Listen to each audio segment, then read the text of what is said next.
June 19, 1944. 0617 hours. North of Caen, Normandy. A cold wind moved across the open wheat fields and carried thin bands of dust from the armored columns that had passed through the night before. The Allied advance had slowed again. German counter-fire from hidden batteries forced artillery crews to waste precious shells in an attempt to bracket positions only vaguely identified on aerial maps. Every missed round cost time and exposed infantry to sudden bursts of machine gun fire from bunkers and hedgerow slits. Forward observers reported the same complaint each day. Wind drift pushed shells wide without warning. Crews adjusted by guesswork and hoped for a correction before the enemy repositioned. Sergeant Thomas Miller watched the sky from a shallow slit trench on a low rise overlooking the fields. He was 28 years old, lean, and hardened by months of campaign marching from the beaches. Mud clung to the seams of his uniform and dried in flakes on his webbing straps. He held a field notebook in one hand and a piece of bent metal in the other. The metal was a mess fork taken from his mess kit. 2 prongs had snapped weeks earlier. Miller bent the remaining 2 with careful pressure against a rock until the shape pointed into the wind with minimal resistance. A length of ration string tied through a hole near the center allowed the fork to suspend freely when he lifted it above shoulder height. Most men who saw it called it useless. Some laughed at it. Others told him to drop the foolish idea and follow the standard weather sheets issued daily by headquarters. Miller ignored all of them. He studied the fork as it swayed. The string angled 10 degrees left when a steady gust rolled across the rise. He noted the angle. He wrote the time. He compared the movement with the smoke drifting from a distant brush fire started by shell fragments earlier that morning. His eyes narrowed. The drift near ground level looked different from the drift 30 feet above, where artillery shells spent most of their flight. To everyone else this difference looked too small to matter. Miller knew better. His life on a farm in rural England trained him to read slight variations in wind. His father ran a crop dusting partnership that served farmland near Lincolnshire. Miller spent his summers observing how wind carried spray. Shifts of even a few degrees could ruin a spray pattern and leave a field undertreated. Those instincts followed him into adulthood. He studied meteorology in his spare time and taught himself basic ballistics from shooting manuals. The artillery batteries supporting the advance north of Caen faced daily failures. Shells drifted right or left beyond the expected margin. Targets marked on contour lines vanished under overcast light. Enemy positions dug behind stone terraces survived bombardments that should have crushed them. Officers blamed maps. They blamed elevation errors. They blamed poor communication. Only Miller blamed the wind. His superiors dismissed him with a stern reminder that doctrine already accounted for wind. Standard corrections existed. Weather teams measured gusts at regimental level. There was no need for a man waving a bent fork on a hill. Miller persisted. He rose early each morning and climbed the same rise before the first salvo. He recorded wind angle at 1-minute intervals for 10 minutes. He compared the pattern with the shell impacts observed the previous night. He shaped the fork by trial and error so it rotated freely. He adjusted the string length so it responded smoothly rather than snapping with each gust. His notes filled 6 pages of his notebook. He mapped gust pockets across the field. He charted how the air between 2 hedgerows created a channel that pushed smoke right at mid-height. Artillery officers glanced at his sketches and called them interesting but impractical. The rise served as an observation post for the day. Miller crouched near a tripod-mounted binocular set and scanned the line of trees to the northeast. Intelligence suggested a German mortar pit somewhere behind the second hedgerow. Infantry patrols failed to locate it. Mortar rounds continued to fall with predictable rhythm. Every 6 minutes a shell hissed overhead and landed near the road where ammunition trucks attempted to move forward. The previous afternoon a truck burst into flame when a mortar round struck its engine block. 2 men died before medics reached them. Miller replayed the scene in his mind. If the artillery battery had bracketed the mortar pit earlier with accurate fire, those deaths might have been prevented. Lieutenant Harris arrived at the post with a map roll under his arm. He was a young officer with a reputation for strict adherence to procedure. He unfolded the map on the dirt and placed stones on each corner. He pointed to 3 grid references and ordered Miller to confirm line-of-sight targets. Miller lowered his binoculars and studied the fields. He marked 2 points with quick strokes in his notebook. Harris nodded. He then asked for a wind update. Miller lifted the fork. The string angled slightly more than before. He watched the movement with intense concentration. He considered the gust pattern. He looked at the treetops. He felt the wind on his cheek. He murmured a value that differed from the standard report transmitted from the battalion weather station. Harris frowned.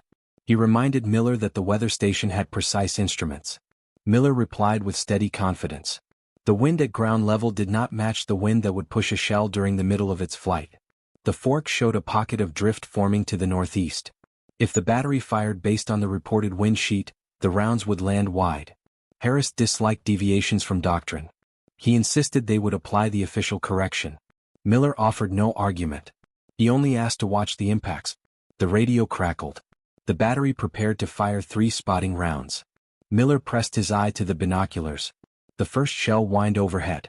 It landed 30 meters right of the intended point. Harris stiffened. He requested a left correction. The second round landed closer but still right. The third round landed 17 meters short and 15 meters right. Harris cursed under his breath. He called the battery again. Miller exhaled slowly and lifted the fork. The string drifted sharply. A new gust line passed through the rise. Miller recognized the shift immediately. It matched the pattern he had charted earlier. He held the fork steady and calculated the offset in his mind. The gust would continue for approximately 12 minutes. He knew the battery could not wait that long. He lowered the fork and gave Harris a new correction based on his improvised readings. Harris hesitated. The readings contradicted doctrine.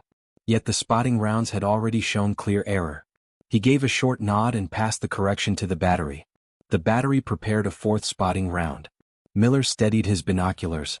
The fork rested in his left hand, its string lightly twitching from the shifting gust.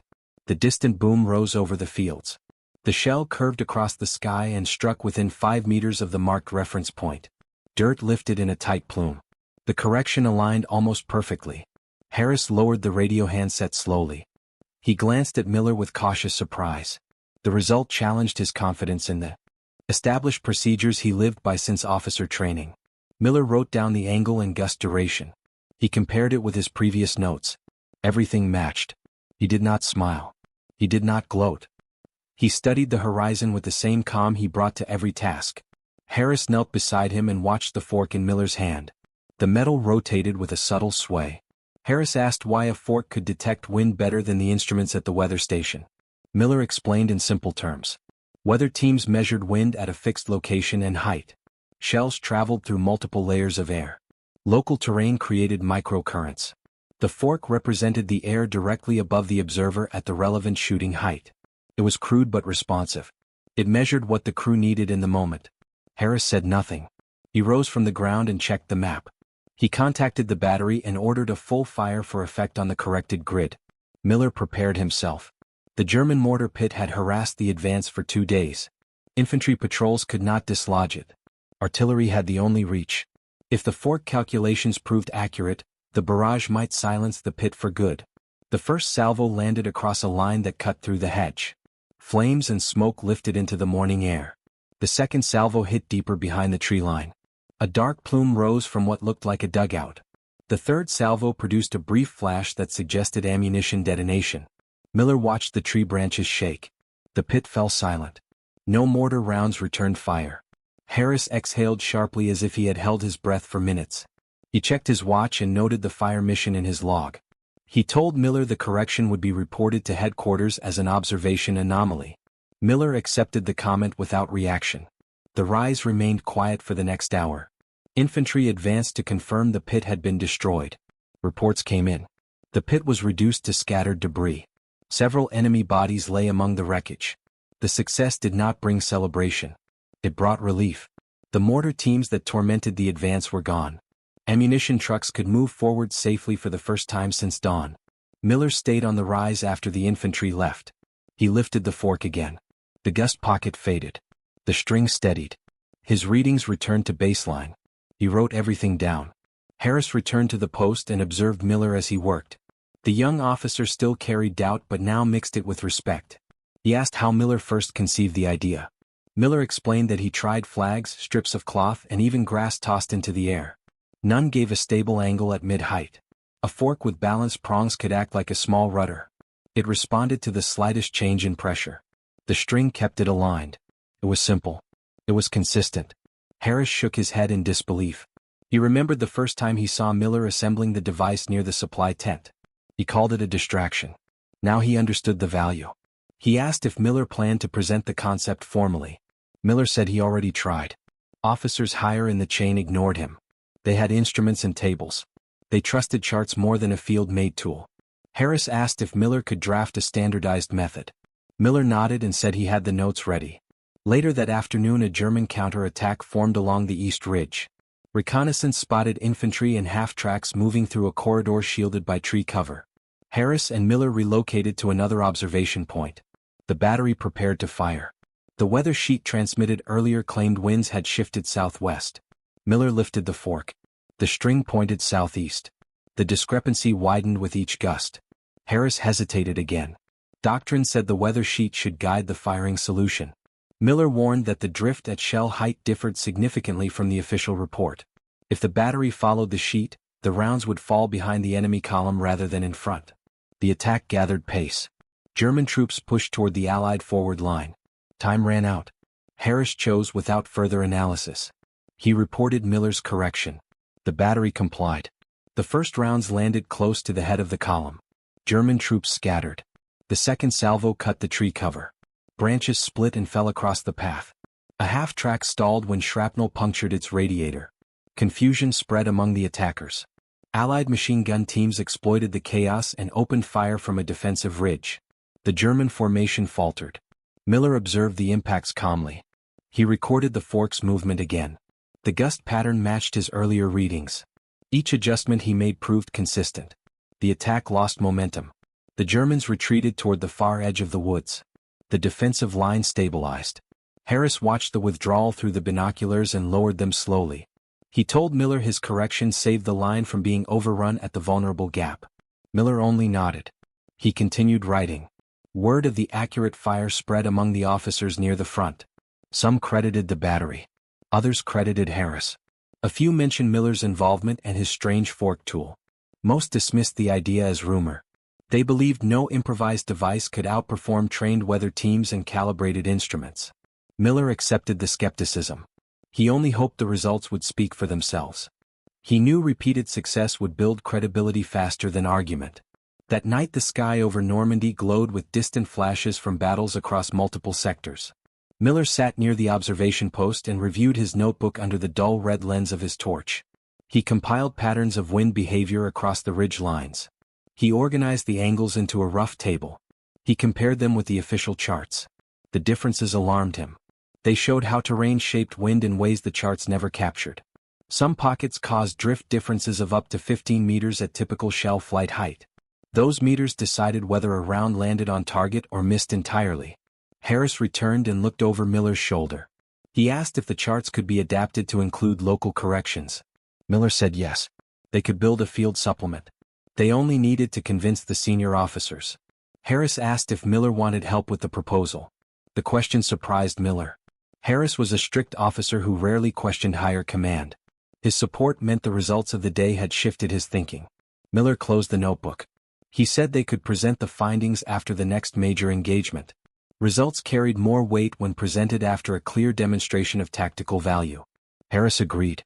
June 20, 1944. 0544 hours.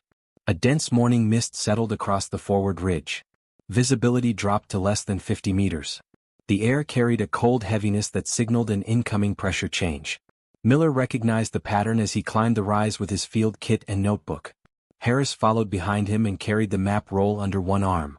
Both men prepared for another day of observation and fire correction. The infantry planned a limited advance to probe enemy lines. The batteries would support them with suppressive fire. Conditions looked poor. Mist often distorted sound and created confusion in trajectory estimation. Miller lifted the fork above his head. The faint breeze barely moved the string. He wrote the reading in his notebook, then scanned the tree line below. The enemy adjusted their positions overnight. Patrol reports indicated new digging along the slope ahead. German engineers often shifted mortar pits and observation posts under cover of darkness. This made targeting difficult. Miller took slow breaths and tried to focus on the faint movement of the mist. The wind changed direction in subtle arcs. His readings showed a gradual shift from northeast to east. The change happened too slowly for the weather station to capture. Miller marked each angle. These small details formed the basis for corrections that kept artillery shells on target.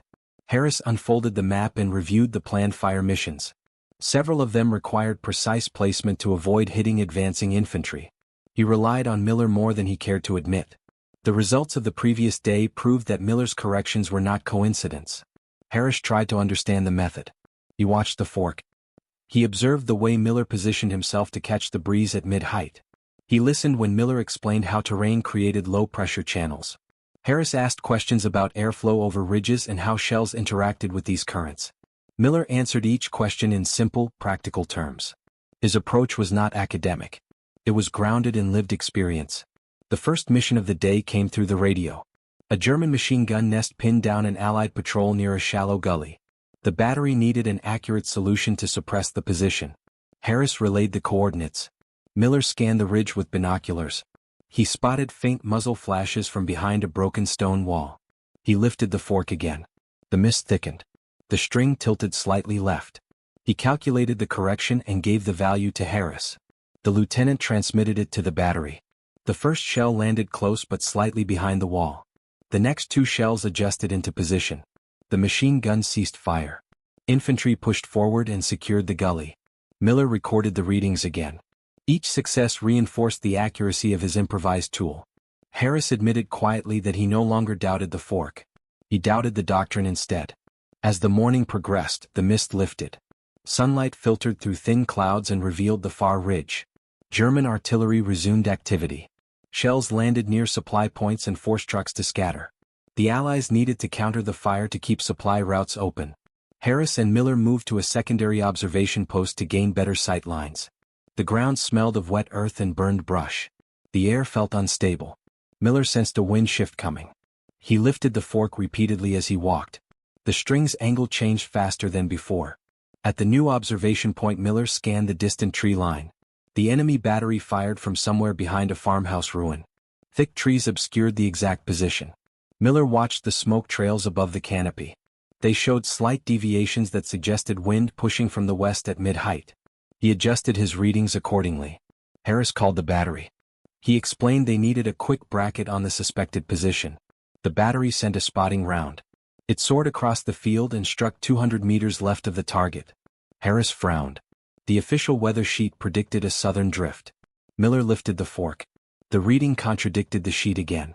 He estimated the corrected drift. He gave Harris the numbers. The second spotting round landed closer but still not close enough. Harris hesitated. He knew each shell consumed valuable ammunition. The battery had limited reserves. Miller insisted the wind had shifted. He pointed to the fork and then to the smoke from the enemy guns. Harris looked carefully this time. The smoke leaned west. The evidence supported Miller's claim. Harris passed the correction. The third round landed near the ruin. Fragments of timber flew into the air. The correction was precise. Harris ordered a fire for effect. The salvo struck the suspected battery line. More fragments lifted from behind the trees. The enemy fire stopped. Miller recorded the result. He noted the fork's angle during each adjustment. He kept the method consistent. Shortly after noon, a message reached the observation post. Senior officers planned to observe the afternoon fire missions. They wanted to review recent performance. Harris suspected they wanted to confirm whether the improved accuracy came from luck or from a new correction technique. Miller said little. He knew how officers responded to unconventional ideas. He prepared his notes carefully. He organized them into a clear sequence. The afternoon sun warmed the ridge. Visibility improved across the sector. A German counter-bombardment began around 1,500 hours. Shells struck along a supply road. The senior officers arrived at the post. They examined the map. They expected the standard correction process. Miller lifted the fork with steady hands. The officers exchanged skeptical glances. One asked why a mess fork was being used during a critical fire mission. Harris explained the previous successes. The officer dismissed it as anecdotal. He preferred readings from calibrated instruments. The battery fired a spotting round using official parameters. The shell landed far off target. The senior officer adjusted his stance. He said the error likely came from elevation miscalculation. Miller lifted the fork again. The string tilted sharply. A gust pocket moved across the ridge. Miller knew this pattern. He predicted its duration. He gave a new correction. Harris repeated it firmly. The next round landed significantly closer. The senior officer paused. He He studied the smoke rising from the impact point. He watched the fork. He watched Miller's posture. He asked how long Miller had been using the device. Miller told him the truth. Weeks of quiet experimentation. Weeks of documenting errors and correcting them. Weeks of comparing readings with real impacts. The officer ordered another correction based on the official sheet as a test. The next shell landed wide again. He looked at Miller and requested a correction from the fork. The round landed almost exactly on target. A small silence followed. Even the distant artillery thumps seemed muted. The officer finally asked for Miller's notebook. Miller handed it over. The officer flipped through the pages and saw the detailed entries. Wind angles, drift estimates, impact comparisons. The method was crude but consistent. He asked if Miller believed anyone could use the fork. Miller answered yes. The device required practice but not specialized training. It required attention to terrain and airflow. It demanded consistency of measurement. It did not replace meteorology. It supplemented it where instruments failed. The officer returned the notebook and told Harris to continue the mission with Miller's corrections. The senior officers remained at the post for the next sequence of fire missions. Their presence increased the tension among the observers. Harris stood with rigid posture and followed procedure with precision. Miller maintained his usual steady composure. He lifted the fork at intervals. He assessed the angle of the string. He calculated corrections based on the airflow at mid-height. His notes confirmed that gust pockets moved across the ridge in repeating patterns. His method remained consistent no matter who watched him. The enemy artillery resumed fire from a position deeper behind the tree line. Their rounds landed close to an Allied ammunition dump. A direct hit could destroy hundreds of shells and cripple the advance. The senior officers wanted immediate counter-fire. They relied on the weather sheet initially. The battery fired 2 spotting rounds. Both landed wide. The officer in command clenched his jaw and asked Harris for a reason. Harris looked at Miller. The officer understood the signal. He told Miller to provide his correction. Miller lifted the fork and studied the wind. He measured the angle. He considered the elevation of the target. He estimated the drift at mid-flight. He provided the correction with calm confidence. The battery fired. The next round struck close enough to the target to send a plume of earth high into the air. Harris marked the impact point. The senior officer nodded. He authorized Miller to continue giving corrections for the remainder of the mission. As the barrage continued, the enemy fire weakened.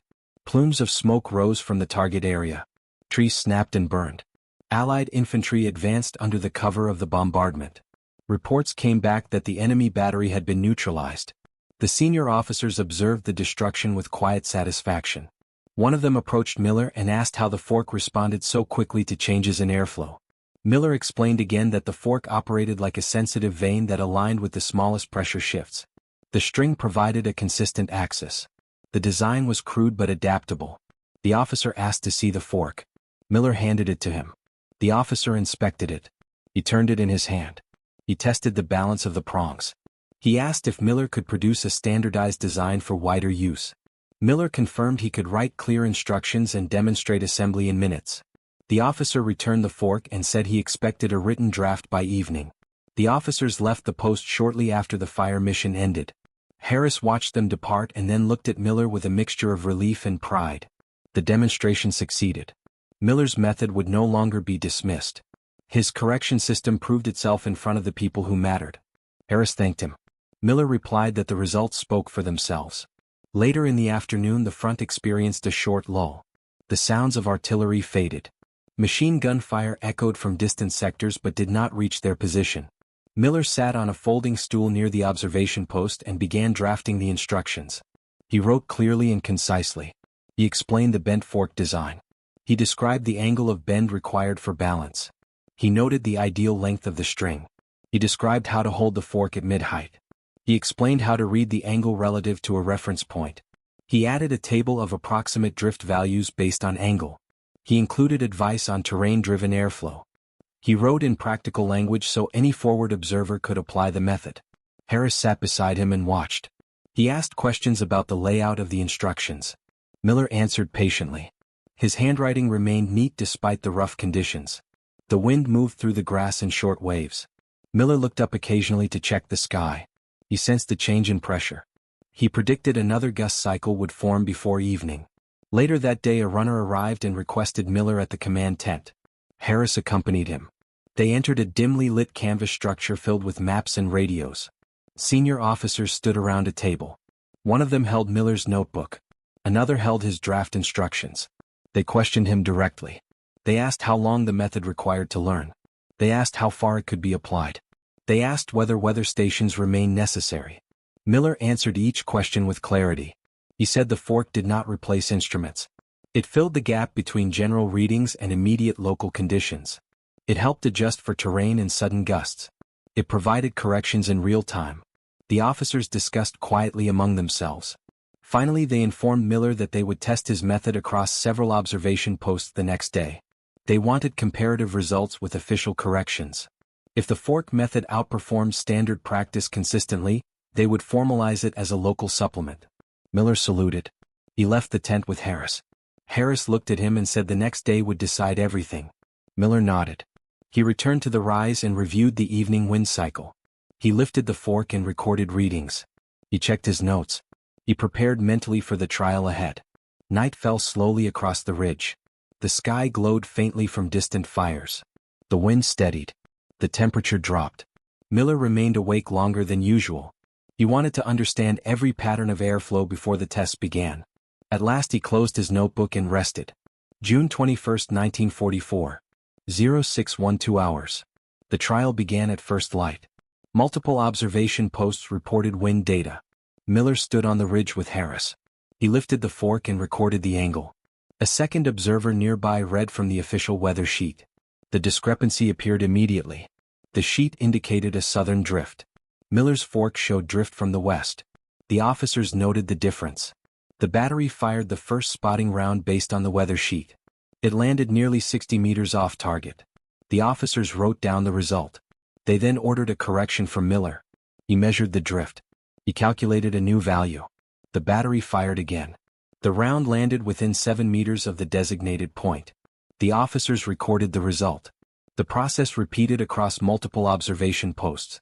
Weather sheet corrections produced inconsistent results. Miller's fork corrections produced tight groupings near the targets. The difference became unmistakable as the day progressed. Officers who doubted the fork earlier now leaned forward to examine Miller's readings. They asked how he positioned himself. They asked how he accounted for gust duration. They asked how he predicted the shift between low-height and mid-height airflow. Miller answered every question calmly. He demonstrated his method repeatedly. He taught 2 observers on the spot. They produced similar readings. The officers watched the consistency and grew convinced. As noon approached, the tests concluded. The senior officer in command gathered the observers and announced preliminary approval of the technique. The fork method would become an officially sanctioned supplementary correction tool for forward observers in the sector. Harris looked at Miller and gave a slight nod. The recognition felt long overdue. But the real test had not yet come. Reports arrived that German forces were massing for a larger assault along the northern corridor. The attack could break the weakened Allied line. The batteries needed every advantage to hold. Miller prepared his fork. He checked his notes. The next mission would determine whether the method could withstand the pressure of a large-scale engagement. June 21, 1944. 1438 hours. The northern corridor shook with distant engine noise. German armor moved through the valleys in a deliberate advance. Dust rose behind half-tracks and assault guns as they shifted into assault formation. Allied scouts reported a combined infantry and armor push aimed at the weakest point of the line. The artillery batteries needed precise corrections to break the momentum before the attack reached the front-line trenches. Senior officers ordered all forward observers to prepare for continuous fire missions. Miller and Harris climbed to the observation post with urgency. The sky darkened with cloud streaks. The wind carried sudden bursts from the northwest. Miller lifted the fork and felt the pressure shift across his hand. The German column moved under cover of trees. Their vehicles advanced along a natural depression that hid most of their movement. Only the tops of the taller pines revealed the faint pattern of air disturbed by the column's motion. Miller scanned the distance through the binoculars. He saw the narrow glint of metal from an armored roof. He tracked movement behind a ridge. He knew once the enemy crested the rise, they would spread out and overwhelm the infantry positions. Harris contacted the battery. He relayed the first grid reference for a suppressive barrage. The weather sheet predicted a modest east drift. Miller lifted the fork and saw the string tilt west. He recognized a turbulence line flowing from a notch in the ridge. The drift contradicted the sheet completely. Harris trusted Miller now without hesitation. He asked for the correction. Miller calculated quickly. He gave the value. Harris transmitted it. The spotting round hit close to the head of the enemy column. German vehicles swerved. Infantry scattered along the depression. The second round struck near the rear, cutting the approach route. The barrage began. Shells rained across the path of the advancing force. Trees splintered. Dirt erupted in tall pillars. The corridor filled with black smoke. But the Germans adapted. They shifted through a secondary path to the west. This path ran along a narrow ridge that concealed their movement until the last moment. Disrupting this maneuver required accurate prediction of drift in a shifting wind pattern. Miller lifted the fork again. The gust grew unstable. The string snapped sharply to the right. Then it steadied. Then it moved again. Miller recognized the sign of a temporary turbulent cycle. He predicted its duration. He adjusted his calculations. He gave Harris a new correction. The battery fired. The shell landed slightly behind the new path. Harris asked if the gust pattern had changed. Miller lifted the fork. He frowned slightly. The gust cycle shortened. The transition from steady drift to random movement occurred faster than expected. He recalculated with tighter margin. He gave a refined correction. Harris transmitted it immediately. The second shell hit directly on the narrow ridge path. A half-track burst into flame. German infantry dove into ditches. The attack slowed. Miller continued recording. He plotted the airflow changes in real time. The wind now shifted in 3 repeating phases. A steady drift left, followed by a neutral pause, followed by a sharp right drift. Each phase lasted a predictable length once he identified the cycle. He adjusted his corrections accordingly. The senior officer returned to the observation post. He wanted to observe the method under the pressure of the large-scale engagement. He asked Miller to describe the drift cycle pattern. Miller explained it clearly. The officer nodded. He ordered the battery to follow Miller's corrections for the next stage. The enemy armor regrouped and pushed toward an open field that led directly into the Allied defensive grid. Harris marked potential impact zones. Miller studied the wind. He lifted the fork repeatedly during the cycle transition. He gave precise corrections for each phase. The battery fired at rapid tempo. Shells fell across the open field in controlled patterns. Craters formed in tight clusters. Enemy vehicles backed up and collided with each other in the confusion. The Allied infantry advanced to exploit the disruption. A German self-propelled gun attempted to break through the smoke and push toward the ridge. Its armor made it resistant to small arms. The only way to stop it was accurate artillery placement within seconds. Harris called for an emergency fire mission. Miller lifted the fork as a new gust cycle began. He measured the angle. He gave the correction. The battery fired. The shell landed within meters of the vehicle. The blast flipped the gun onto its side. The German crew abandoned it. Allied infantry secured the wreck moments later. The enemy attack faltered.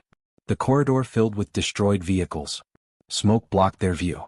Confusion spread through their formation. Radio intercept reports indicated disorganized retreat orders. The barrage continued as long as ammunition allowed. Each round followed Miller's correction cycle. The drift shift never trapped the shells off target because Miller predicted each cycle before it began. As the barrage slowed, Harris lowered his binoculars with visible relief. The senior officer looked at Miller and stated plainly that his method prevented a breakthrough. Miller nodded once. He continued writing in his notebook. He documented every cycle duration, every gust shift, every correction pattern. His notes captured a live record of an airflow system across the battlefield. The German attack ended by late afternoon. Surviving forces withdrew behind the ridge. The corridor fell silent except for distant small arms fire. The senior officer told Harris to escort Miller to the command tent for immediate debriefing. Miller followed. His uniform was covered in dust. His hands were stained with pencil marks from constant writing. Harris walked beside him with a sense of pride. Inside the command tent, officers studied the updated battle maps. They asked Miller to explain the cycle pattern. He described the phases. He described the turbulence created by geographic features. He described how the fork reacted to each shift. He presented his notebook. The officers examined it. They saw consistency. They saw numbers that matched the impact patterns observed. They saw corrections that aligned with successful fire missions. One officer asked if the method could scale to a full battalion of observers. Miller answered yes. The fork required simple materials. Training could be done in minutes. The real skill involved understanding terrain and airflow patterns. That skill could be taught through practice and observation. The officers discussed the feasibility. They concluded that the fork method offered a critical advantage in environments where weather stations could not capture real-time microcurrents. They asked Miller to draft a standardized field supplement for forward observers. He agreed. They assigned Harris to assist him. The officers ended the debrief and ordered both men to return to the observation post. The enemy might attempt a late assault before nightfall. Miller returned to the ridge. The wind calmed. The sky shifted to muted gray. He lifted the fork and noted the stable angle. He sensed the battle would not resume until morning. He closed his notebook and rested for the first time since dawn. As evening settled, word spread quietly among the observers. Miller's method officially received approval for integration into local artillery doctrine. The forward observers considered it a breakthrough. The infantry viewed it as a silent tool that saved lives. Harris looked at Miller as the sun dipped behind the hills. He said the method not only changed the battle but changed how observers understood the air above them. Night descended across the corridor. Small fires burned in distant craters. The air cooled. The fork hung motionless from its string. Miller wrote the final notes of the day. He prepared for whatever the next morning would bring. June 22, 1944. 0628 hours. A thin layer of fog crawled across the lower fields as Miller took his position on the ridge. The light felt muted, filtered through the gray sky. Harris stood beside him with the map case open. The batteries awaited final coordinates for the morning fire missions. The enemy activity remained low. Scouts reported scattered movement behind the far hedgerow line but nothing resembling a coordinated push. The previous day's failed assault appeared to exhaust their momentum. Miller lifted the fork and measured the air. The drift stayed stable. The gust cycles from the day before disappeared. The sky held steady pressure. He wrote the reading. He sensed the calm would last until midday. Harris examined the map and asked for predicted drift ranges. Miller provided a narrow margin. Harris transmitted the information. The batteries logged the values into their firing tables. Senior officers arrived shortly after. They wanted to observe the first fire mission of the day. They greeted Miller with restrained formality. Their tone changed from the skepticism of earlier days. They asked whether he had begun drafting the field supplement. Miller confirmed he started writing that morning. He planned to finish by evening. The officers approved.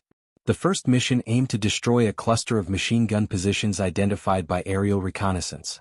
Harris relayed the grid. Miller lifted the fork one more time. The reading aligned exactly with his earlier prediction. He gave the correction. Harris transmitted it. The spotting round struck near the center of the hedge line. The next salvo destroyed the nest entirely. Infantry advanced soon after and reported no survivors. The officers watched the sequence and exchanged brief nods. They saw precision. They saw consistency. They saw a field-made tool outperform instruments in conditions where speed and micro-level accuracy mattered more than procedural formality. One officer told Miller that his method would be forwarded to regimental headquarters for evaluation beyond the current sector. Miller acknowledged the statement without visible emotion. His work spoke through results, not through praise. The rest of the morning passed with short, controlled missions. Each followed Miller's corrections. Each hit in tight groupings. The batteries conserved ammunition. The infantry progressed with confidence. By noon the sector stabilized enough for observers to rotate rest periods. Harris insisted Miller take the first rest. Miller hesitated but accepted. He sat in the shade of the rise and opened his notebook. He reviewed every page from the first sketches of the fork design to the last recorded drift cycles. The notes formed a complete record of his method, refined through trial, error, and battlefield necessity. He added a final line describing the stable conditions of the morning. Then he closed the notebook. After the war, Miller returned to England. He resumed life on the family farm. He continued studying weather patterns in his free time. He never sought recognition. His unit remembered him. Some credited him with saving entire platoons during the Normandy advance. His fork method appeared briefly in divisional reports before newer instruments replaced improvised tools. But the observers who used it never forgot the way a simple idea changed the accuracy of fire at a critical moment in the campaign. Miller lived quietly for the rest of his life. He kept the bent fork in a drawer beside his bed. The metal never fully straightened. Time faded the string. Yet the tool remained a reminder of days when a small act of innovation shaped the course of battles fought across distant fields.